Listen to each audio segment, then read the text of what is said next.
ताज्या घडामोडी पाहण्यासाठी C24 या यूट्यूब चॅनलला लाईक करा, शेअर करा, सबस्क्राईब करा आणि बेल आयकॉनवरती क्लिक करायला विसरू नका।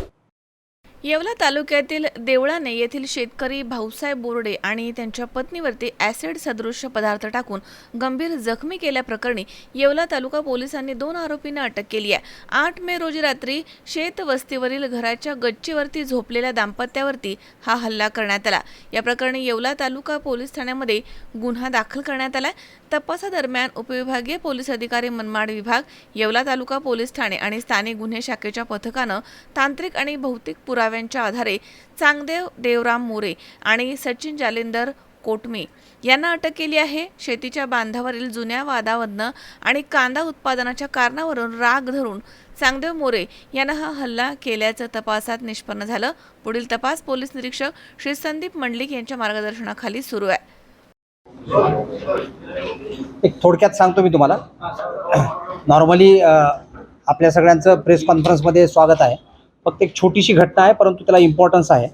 येवला तालुक्यामध्ये देवळाने नावाचं गाव आहे। त्या देवळाने नावाच्या गावामध्ये जे आहे ते येवल्यापासून अप्रॉक्सिमेटली 18 किलोमीटर दूर आहे आणि अशा प्रकारच्या गावामध्ये अबंडंट प्लेस म्हणजे थोडंसं निर्मनुष्य वस्तीमध्ये जी आपली वस्ती करून लोक राहतात शेतांमध्ये, अशा प्रकारच्या एका घरामध्ये एक कपल जे आहे ते जोडपं वरती टेरेसवरती झोपलेलं असताना रात्री अचानक येऊन त्यांच्या अंगावरती ॲसिड सारखा जे आहे ते ॲसिड त्यांच्या अंगावरती टाकण्यात आला आणि चेहऱ्यावरती टाकण्यात आलं।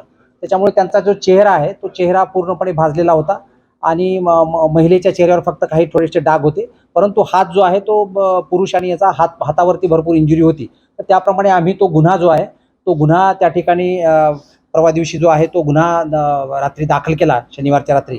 तर त्याप्रमाणे तो योग्य गुन्हा दाखल केल्यानंतर त्यामध्ये तपास केला। आता हा जो तपास आहे हा तपास बेसिकली योग्य तांत्रिक विश्लेषण असेल, त्याचबरोबर ज्या काही संशयित व्यक्ती आहेत आजूबाजूच्या अशा प्रकारच्या संशयित व्यक्ती घटनेचं स्वरूप बघता तात्काळ जे आहे ते आम्ही त्या ठिकाणी भेट दिली आणि घटनेच्या स्वरूपावरून ह्या प्रकारचा तपास केला।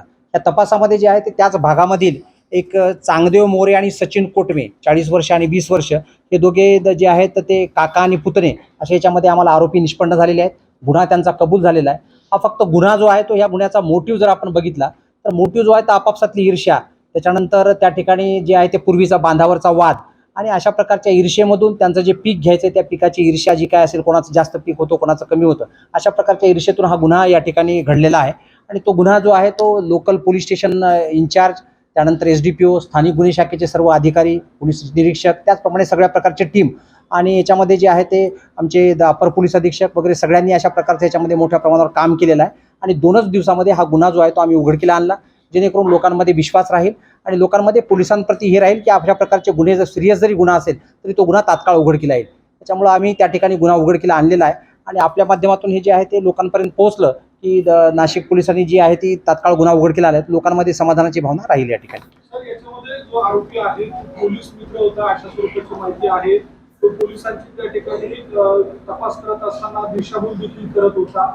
आपल्या कसं हे लक्षात याच्यामध्ये जे आहे ते याच्यामध्ये सगळ्यात महत्त्वाचा जो आहे तो मुद्दा तुम्ही म्हणताय तो बरोबर आहे की एक आम्हाला त्या ठिकाणी चिठ्ठी भेटली आणि चिठ्ठीमध्ये दुसऱ्या एकाचं नाव त्यांनी टाकलेलं होतं किंवा तशा प्रकारचा संबंध होता ज्याचं पूर्वी एकदा भांडण झाले होतं।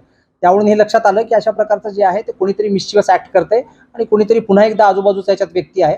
पोलीस मित्र म्हणण्यापेक्षा पोलिसांना इन्फॉर्मेशन देणं, पोलिसांना जाऊन सांगणं की याच्यामध्ये ही शंका आहे किंवा अशा प्रकारचा एखादा मुद्दा त्याच्यामधला आहे। किरण आहेर, C24 नाशिक।